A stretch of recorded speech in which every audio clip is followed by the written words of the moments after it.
Hello everyone, welcome to the Meet the Visionaries podcast, brought to you by the MIT Center for Real Estate. My name is Michael Khamis. I'm a student in the Master of Science in Real Estate Development program here at MIT.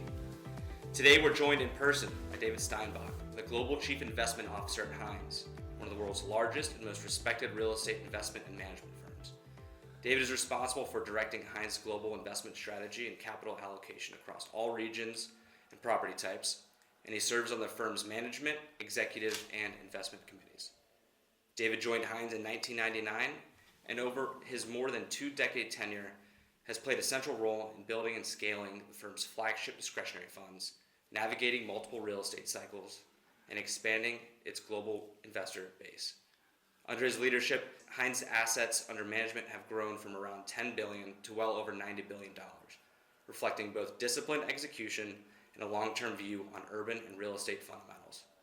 He is a frequent speaker at industry forums and in the media, offering insights on capital markets, macro trends, and evolving investment themes in real estate.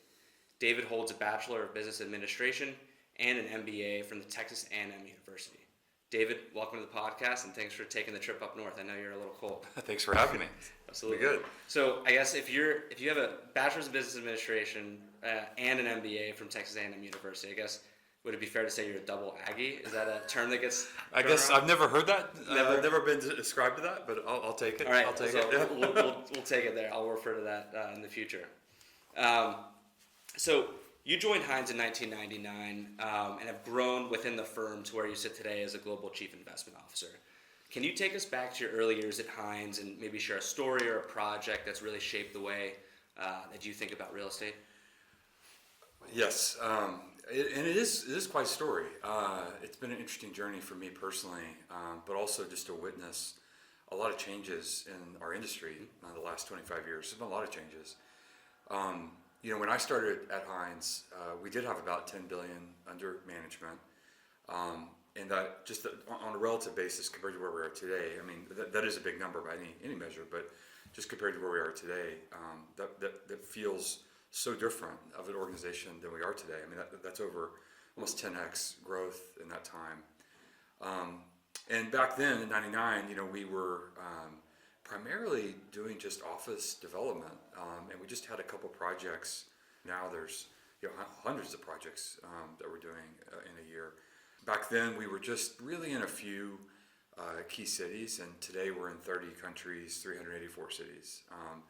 And so to be a part of that wave of growth, I mean, just there's a lot of things I learned along the way, a lot of things I've observed, and I think our industry in totality has really institutionalized in that time in many ways, and I think that's good for investors. I think it's good for our cities. It's good for a lot of things, and seeing that kind of evolution, I think there's a lot. I'm sure we'll talk about in the minutes ahead, but there's a lot of things you can then extrapolate for what then the next 10, 20 years look like ahead, because I do think our industry is at a inflection point in many ways, and a lot of things are changing right now, and so it's going to be about taking advantage of those new waves of opportunity and what to do with them.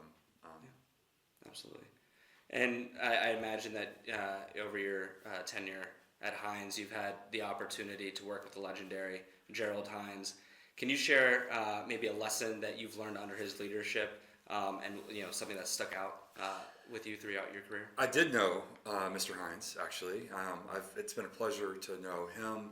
I started at Hines when Mr. Hines was still there, and I've obviously worked under Jeff Hines, has been the CEO for a long time, but now, more recently, Laura, Adam, and Matthew Hines, which are Jeff's children. And so that's been a real interesting just journey to see those three generations, and having worked for each of them has been some wonderful lessons learned. But Jerry Hines, though, is a one of one. I mean, he definitely was a very unique individual, and it's interesting to think back on just if you rewind the tape, right, and think back to 1957 when Hines was founded.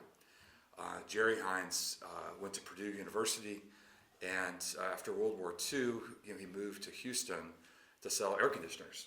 Of all things, sounds like a good business. I mean, a lot of air conditioners to sell. Yeah. And he was selling air conditioners and doing some other things. And his neighbor basically asked if he could get some help to build an industrial building in Houston.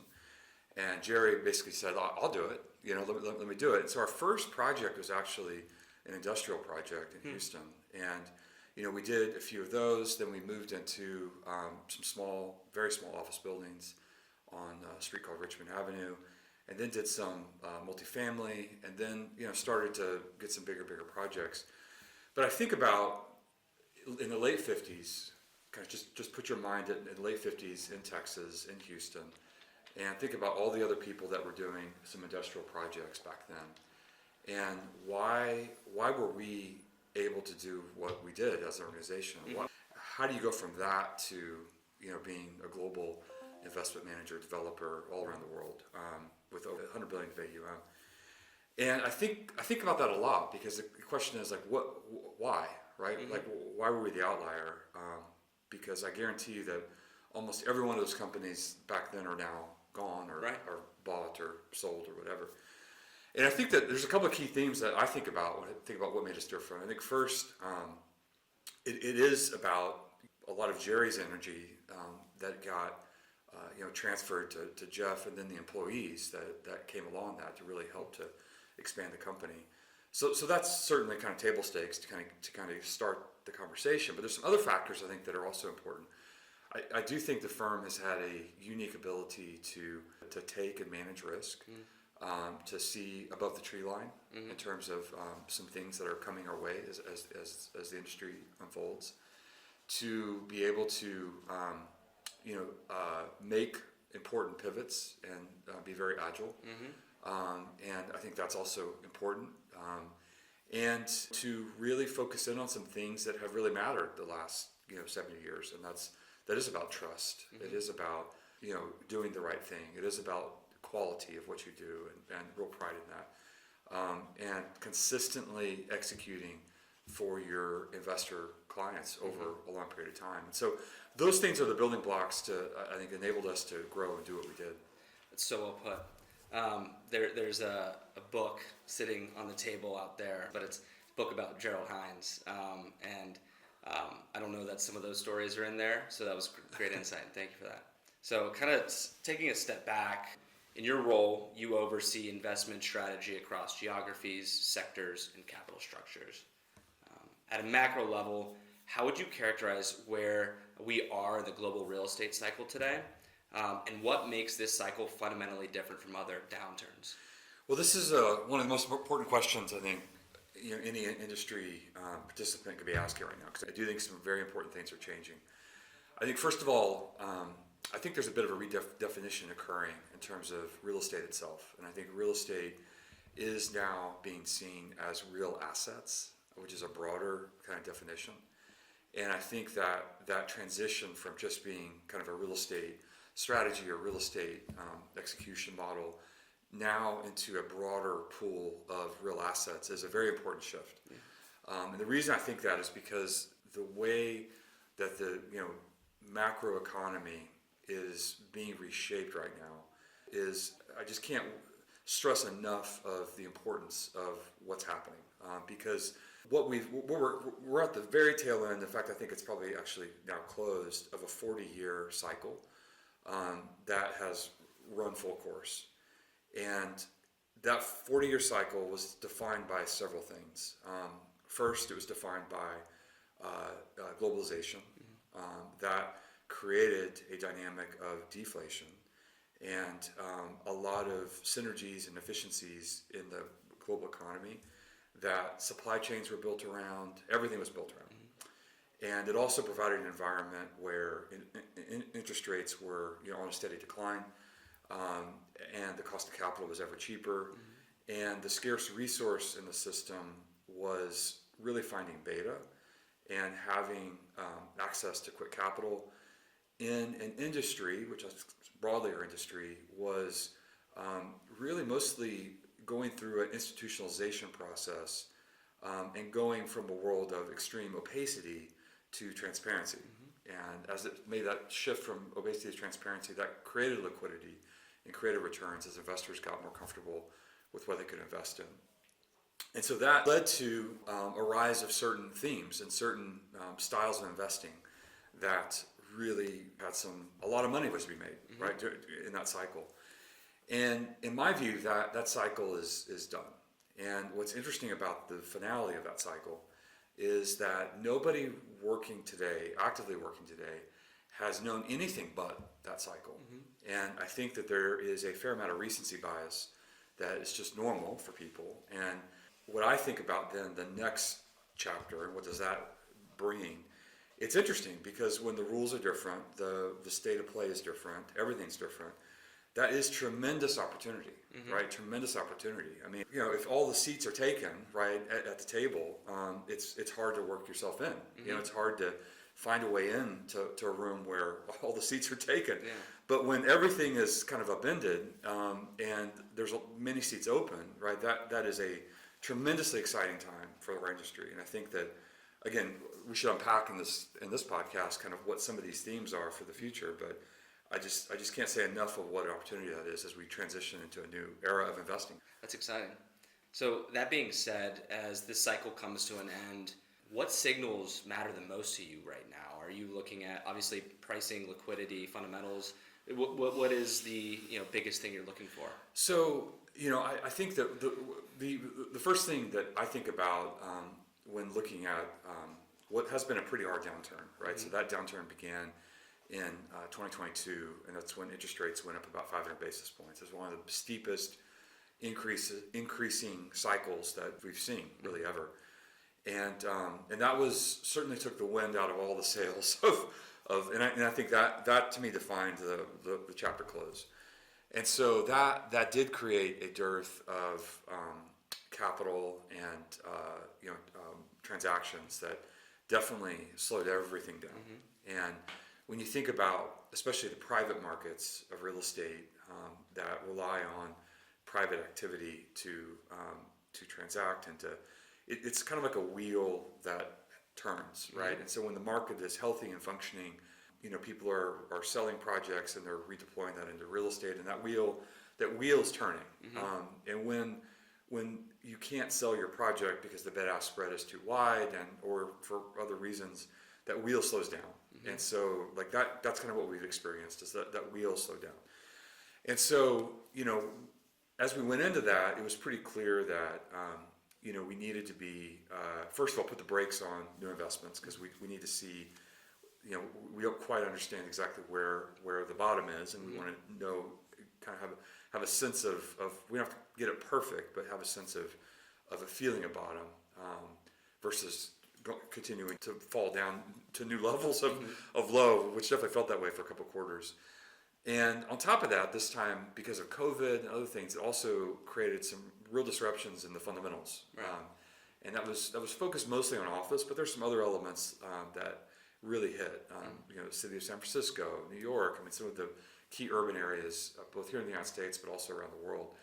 And so you kind of had this dual force kind of storm, if you will, that made this cycle one of the worst downturns I think we've had in a long time. This is actually longer than the 2008 crisis. 2008, it felt so bad because it was everything, right? But the reality is interest rates went to zero, and that became this massive tailwind, for this industry. And we got the opposite this time, right? The interest rates went up.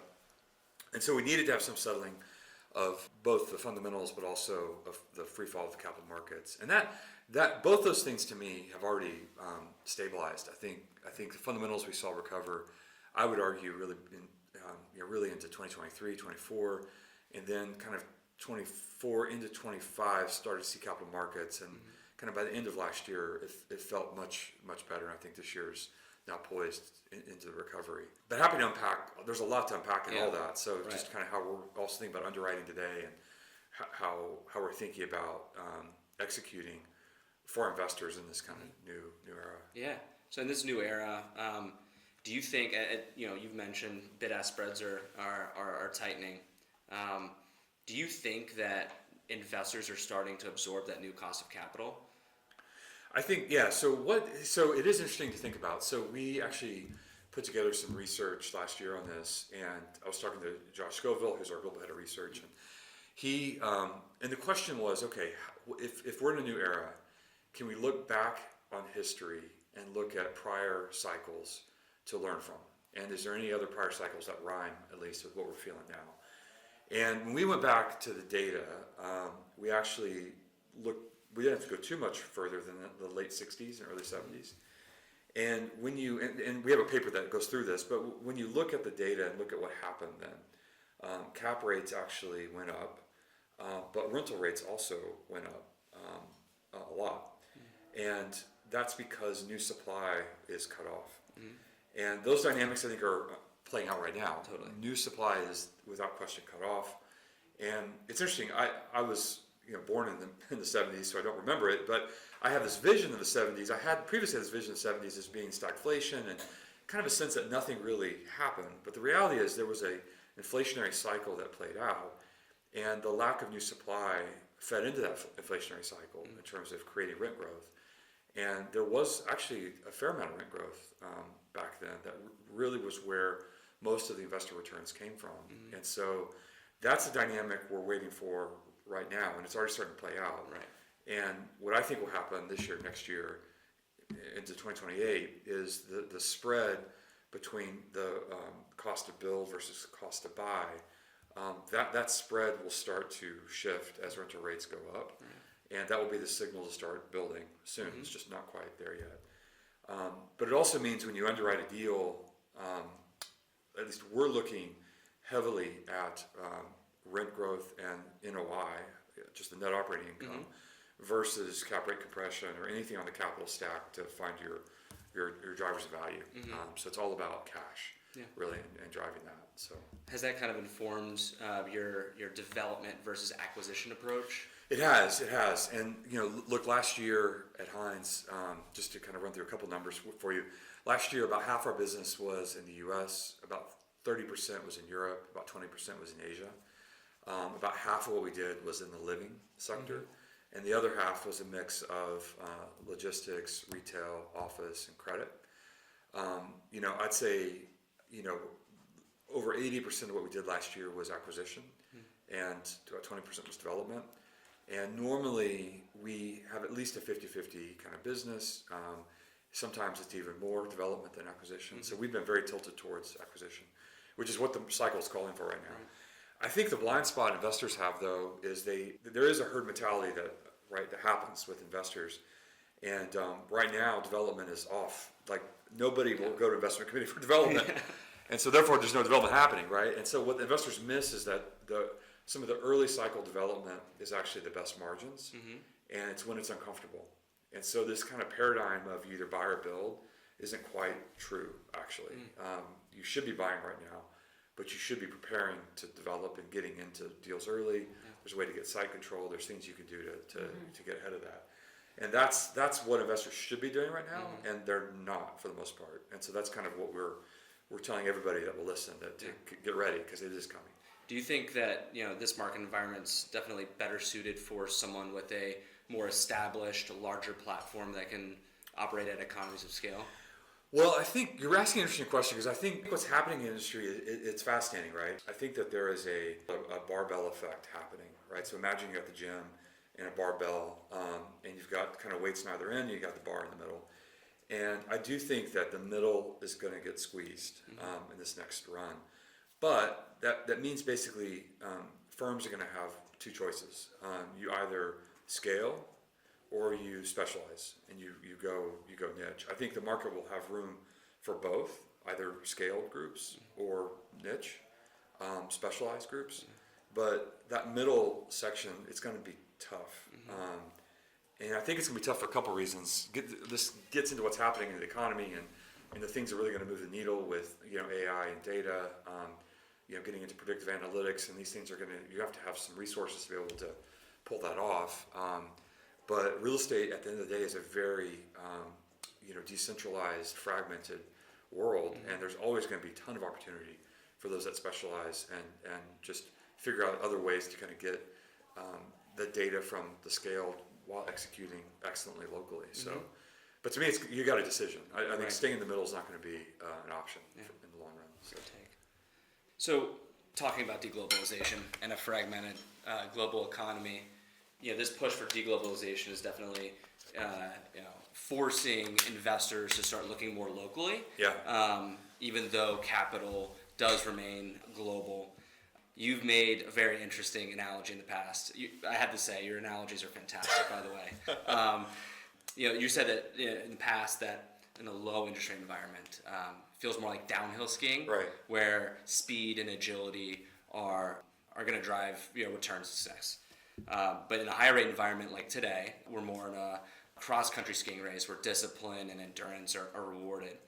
How is that tension showing up in investment decisions domestically and internationally? So, yeah, I mean, so several things to unpack there. First, more broadly on deglobalization, what's happening before us, and it's been happening for a couple of years now, it's just only accelerating, is that everyone everywhere is relooking at their supply chains and how the movement of goods and how they're servicing their business and delivering for their clients, whatever they might be.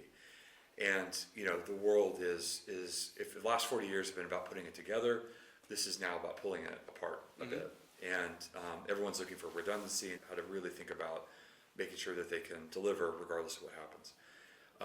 That's not the most efficient way to run a global economy, but it's what we're doing right now. Right. and I don't think it's going to abate anytime soon. And I think some of the great power rivalry globally is obviously the reason for a lot of that, and there's no reason to think that that's going to abate either. And so the way we're interacting with that global world, again, Hines rode the wave of globalization. I mean, we went into a lot of countries serving our tenants as the clients and delivering them a very efficient supply chain network. And we built offices, logistics, housing, everything around the world. And now as that's all getting pulled apart, we're having to kind of double down on the same areas in many ways and kind of build it again, but times 3. And so, within Asia, within that context, there's some new contours, there's some new, supply routes that are emerging. Places like India are definitely emerging as a new winner in all of this. And the things that are going on in India are really stunning. Maybe we can go into that in a minute. Yeah. Europe is having its own dynamic with defense spending and just having to relook at itself without some of the security guarantees that it had relied on before, and so that's changed the dynamic there. And then in the United States, it is interesting because things that, like chips, for example, are now all of a sudden becoming national security issues. Right. And industrial policy now is defining, where some things are built, and the fact, things that must be built. And that spans administrations. I mean, the CHIPS Act happened under the Biden administration. So these things are very real, and it's causing players to have to rethink about where the roots of demand will be and where some new ones are emerging. But also public-private dynamics are also new. Historically, again, in this new chapter, we did not spend a lot of time thinking about U.S. industrial policy. There really wasn't an industrial policy. It was very much more of a ground-up kind of thing, but now all of a sudden there is, and it matters. And to the extent you can at least be aware about where these new corridors are coming can really help define what markets are going to emerge as very important. And so, but that's happening everywhere. I can tell the same story in Germany, Japan. It's happening everywhere. And again, it's a great opportunity, but it's also a different way of working and serving both cities and different stakeholders. Yeah. I'd be interested to hear about India. I've followed just Hines on LinkedIn, some of your media posts. It seems like you guys are very active in India. Can you share? Yeah, we are. Yeah, India. So we entered India. Really, it was in the early 2000s, and it was early then. Looking back on it, and there's a lot of things that there's kind of a version 1.0 of foreign investment in India, and we were part of that. We built some amazing projects. But they leased, and it was early days in many ways. Now looking back on it, India has done a great job in getting itself more ready to face the international world and international capital. And the last few years, there's been some IPOs of REITs that have helped institutionalize the real estate business. There's been a lot of tax reform, a lot of other land reform, things that have really enabled different players to come in to India and build. We're active in both the living sector and office mainly, although logistics is something we're taking a heavy look at. But I have to tell you, in the office sector, some of the largest leases in the world we've signed have been in India. Wow. And they've been to U.S. and European companies.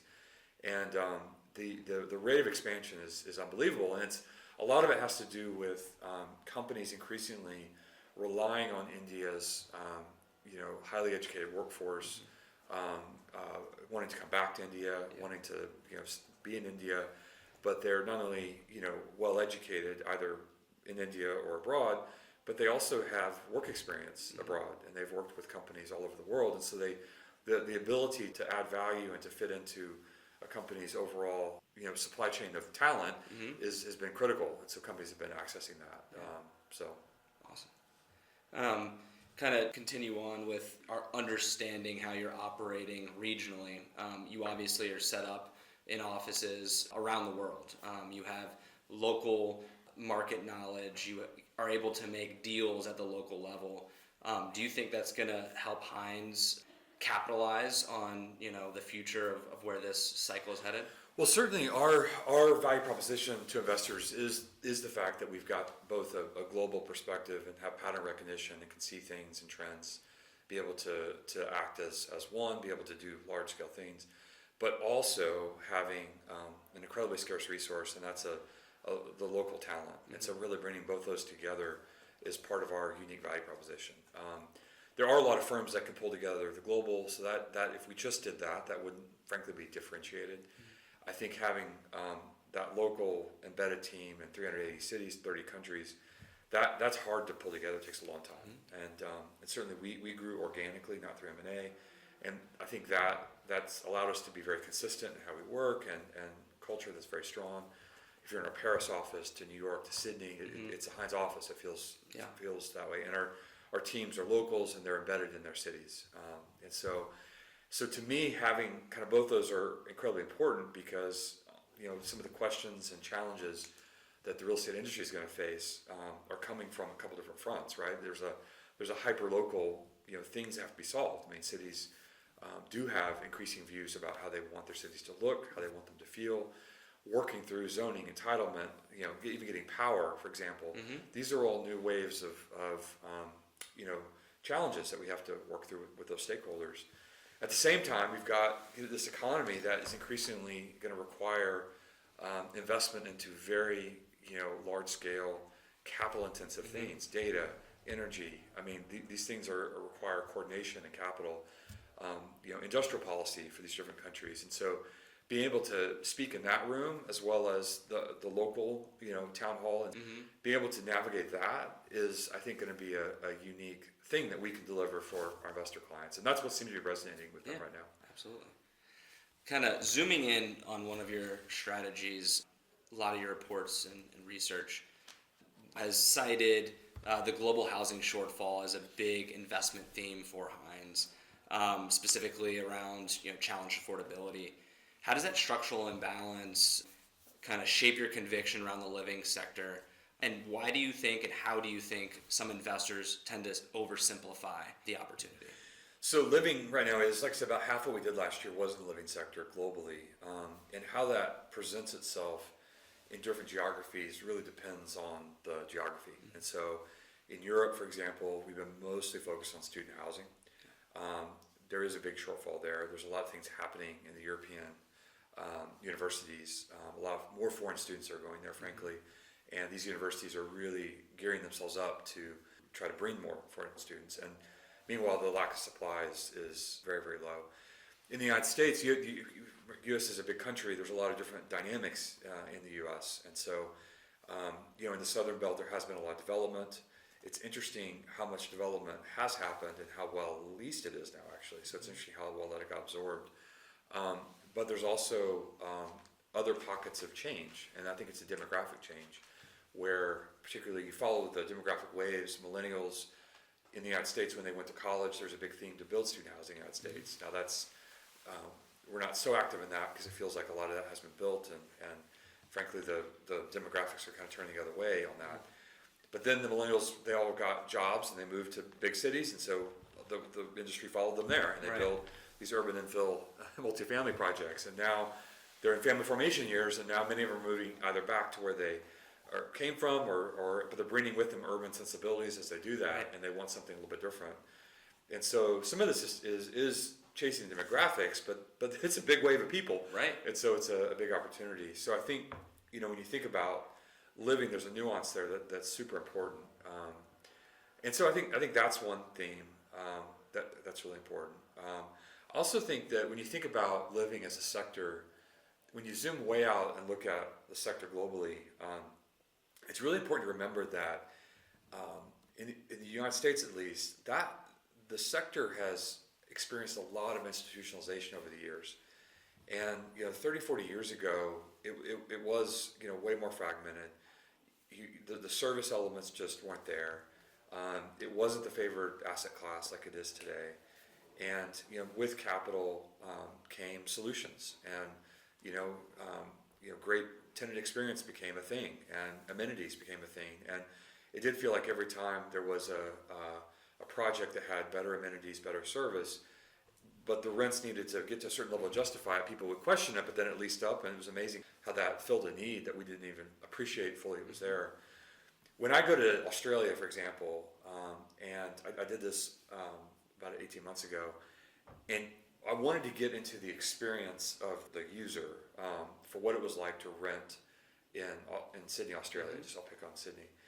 And it was a radically different experience than what I know many people in the United States have just come to expect as table stakes. But that sector is just in a different place on that journey. And I think that a lot of investors have awoken to this, and there's a lot of efforts to do BTR, what they call it down there. And with that will kind of bring a wave of new product, new demand. And like watching that play out around the world is interesting, because again, it's not the same everywhere. So long story, it gets into a very hyper-local perspective for what's going to work where. And I think that is what real estate is. Yeah. And kind of zooming in on BTR and SFR domestically, you were in Davos. President Trump spoke about stemming some of the large-scale acquisition of single-family rental portfolios and stopping institutional capital from gobbling up all the single-family homes. But at the same time, in his executive order, he carves out the purpose-built, we'll say, build-to-rent communities, the new developments. I'm curious to hear what your thoughts are on how that's going to impact the investment landscape for BTR and SFR going forward. So it is an interesting question. Obviously, policy changes are afoot. I will say that is nothing new for the living sector. We can double click on any major city and talk about rent control or other things that arise in response to concerns from the populace on how they interact with the built environment. So to me, this topic is nothing new. This is probably the next expression of it, which is a demographically led one, right? Because people have moved, now they're moving out, now this is a concern. And so I think that obviously there's going to be some evolution there that investors need to be aware of and keep in their front windscreen.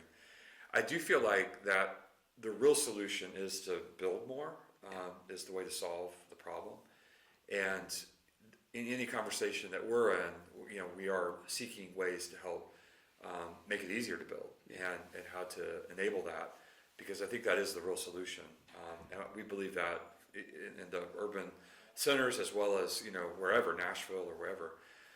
And so that doesn't change, but obviously navigating the regulatory environment, however that presents itself, is going to be something that we'll have to do as an industry. I think this is obviously a new chapter of it, but it's also a new chapter of demand, and so it kind of tracks in terms of that following where the people are. Yeah. Awesome. So you mentioned purpose-built student housing in Europe. In your recent reports and your 2026 outlook, that was one of your core strategies within, I think it was right. called considered an alternative sector. I would be curious to hear about how purpose-built student housing has transitioned from more of a niche sector into an investable class, and where you're seeing the greatest opportunity. So certainly in the European context is where we've been most focused, and countries like Italy, Spain, UK, France have been, and Ireland have been a lot of activity there. And yeah, look, we started actually an operating company called Aparto to help service it, because we saw that business, it is a service-oriented business, and so having that ability to do that was really important to, especially the investors we were working with, because they want to know that it's going to, not only can you build it, but can you operate it as part of the value proposition. And so that element's been extremely important. And I think that, look, I mean, these buildings, I mean, we do have a lot of care and attention to what we do, but so much of what's important is the experience, and to make it easy, especially for international students whose parents don't even live there, and they really just want things to be taken care of. Yeah. And that they're going to value that way more than the design of the project, for example. I mean, they just want safe and things are sorted for their children, and so that's what's really resonating. So consistent, safe, and service are the things that are really resonating there in Europe. Awesome. Another alternative sector that was highlighted on your strategic priorities for 2026 were powered land plays. You've talked a lot about how power availability and grid capacity are really informing what markets you enter and what investment decisions you make, especially around data centers and other energy-intensive uses. How has that reality changed how Hines is evaluating markets, whether they're primary or secondary markets, and how you allocate capital there? So more broadly on the data center topic, it is interesting. So we've been doing data centers for 30, 40 years. Historically, the customers were the banks, and the scarce resource was building spec, being able to deliver on the consistency of power, AC, things like that were incredibly important. Now it's shifted to the customers are the hyperscalers, and the scarce resource is more power than anything else. And that has created a lot of constraints in the system right now. We could talk endlessly about AI and data as a new input into the economy, and what that shift in productivity is going to do, just in a lot of ways. But data centers is where that new entrant to the economy lives, and it needs a home. And there is a scarcity of it because of mainly power. There's some other reasons, including concerns locally about, do we want data centers here? It's just going to bring our power bills up. Is that really adding value to our community? So those elements are also at play too, creating some real constraints. We found ourselves, interestingly enough, like when you think about the value chain of doing a data center, and we've done it all just over time, we found ourselves most focused in the powered land place in that vertical, just in that value chain. And the reason for that was that's where the real scarcity was, and where we could add the most value, because it not only is about procuring the land, finding the land, but getting the entitlement, the zoning, but then now getting the power. And those things were the real hard unlocks. Actually building the data center itself is now much more commoditized, and the hard stuff was getting on your jeans and and going out there and finding sites. And so that's where we have been most focused. I think that as the cycle continues to play out, that could change, and we're going to monitor it. It depends on where to play. But it does feel to me as still a pretty big wave that still has a lot of stories to tell, and what will happen. So obviously Northern Virginia, New York, even this area in Boston are some of the markets that come top of mind, primary markets for data centers. Curious, are you guys looking at secondary markets to try to find where power may be more readily available? Yeah, and certainly to expand the aperture. I mean, so in the United States, there's definitely the major corridors of data centers. You mentioned several. I mean, Texas is another one. Texas, right. The grid is a lot of the desire to create energy for the data centers, which is what's needed. In Europe, we've been primarily. Ireland got very constrained now a couple of years ago, so it's been hard. Although there is still desire to do more there, but places like France, Germany, also a lot of interest and demand. The power grids do work very differently in different places. The United States has a very, I call it distributed power grid, in terms of how and different entities you have to work with. In the European context, it's a lot more structured and more nationalized in terms of working with different grid operators. And so it's what that means, therefore, is the corridors of where those demands are a bit more diversified here in the United States compared to in Europe. But I think what's going to definitely emerge is the Middle East as well. And we've seen recently some big announcements, but I do think that's very real. And even of concerns of data sovereignty, I think we'll see data centers increasingly be seen as embassies almost in terms of granting sovereignty to areas in order to attract the investment inbound. And so I think that will be probably a trend to watch. Interesting. Very interesting. So I would be remiss if I didn't ask a question that was catered to existing students or recently graduated students. For those folks that are early career professionals or the current students and want to operate at their strategic level someday, what skills or perspectives do you think matter the most, and what are the hardest for folks to develop? That's a great question. Yeah, I mean, I'm sure you asked that to many of your guests. It's good. I'm sure you get a lot of perspectives. Look, I think the things that have, for folks that have really caught my eye, at least in terms of being able to rise above just the noise of the everyday, there are a couple of themes I've seen in that. I think one is, definitely there are people that are curious. Typically do end up in more strategic roles because they're asking hard questions, right? And it's just a very natural thing because they're curious about how things work. And so I would say to anybody, just getting out in the industry today, there is a natural curiosity you have in your youth.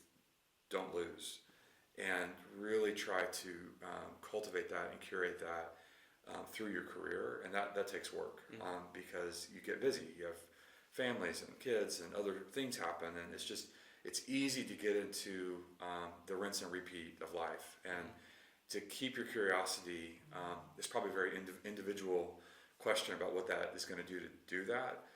But those individuals that stay curious throughout a career, I see they're able to just elevate into more strategic rooms because they're asking hard questions. So don't lose that, and don't be surprised when it gets hard to have it. just because the way life is, it can be unrelenting sometimes, and you have to keep that curiosity as a real effort. I think the second thing is empathy, and I think in history, obviously, people that have high IQ and EQ together is a rare combination, and they've both been valued. So that's not a new observation. I think in the era that we're entering, EQ is going to be ever more important. And I think that the people that have had some kind of experience, significant experience outside of their own family of origin and culture, actually is, I think, builds into that empathy, because they're able to see things from a different perspective than other people do. Right. And people that have worked cross-culturally, have done even studied abroad things, but really put themselves into it. They just weren't tourists. They really were trying to understand where they were and try to get into those shoes. Those are muscles to build, and I think that will make people better negotiators. That makes people better executors. That makes people better at seeing the big picture, because they're able to see things not two-dimensionally, which is kind of how most people just experience the world, which is just the world they know, but 3 or 4 dimensionally, because they've seen things from a different angle. It just gives them a perspective that is pretty powerful. And so I think anything you can do to exercise that muscle, because I think it's a muscle that can be strengthened and grown. The last one I'll say, so definitely curiosity, empathy, but there is a certain amount of not being afraid to do the hard things and not resenting the small things you're asked to do as you go into a career. And there's something about that kind of deep desire just to serve and really putting your ego at the door on things. Oddly enough, even though that's such a basic thing, oddly enough, that usually invites you into the rooms to be able to weigh in on things, versus if it's just constantly all about you and all about your career, it's just like you're one of many in that world, and somebody who really has a heart of service and a heart of I just want to do the best thing for the firm I'm working for the city I'm in, and obviously a company has to make money and all these things, but that I just can't say how much that does distinguish people, and it you end up in rooms because people want those type of people around them. So it's as basic as that. It's not that hard. As basic as that. So. No, that's just so well put. I mean, real estate it's a people business. It's a business of service, and it couldn't have been better put. Thank you, David, for joining us today. We're really looking forward to having you for a thought leader lecture. And just stay warm while you're here. It's a little bit colder than Houston. Yeah, well, thank you for having me. It's great. Awesome. Thanks. And to our listeners, thank you for tuning into this episode of the Meet the Visionaries podcast. And be sure to tune in to some of our upcoming episodes. We have a very exciting spring and summer ahead. I'm Michael Khamis, and I'll see you next time at the MIT Center for Real Estate.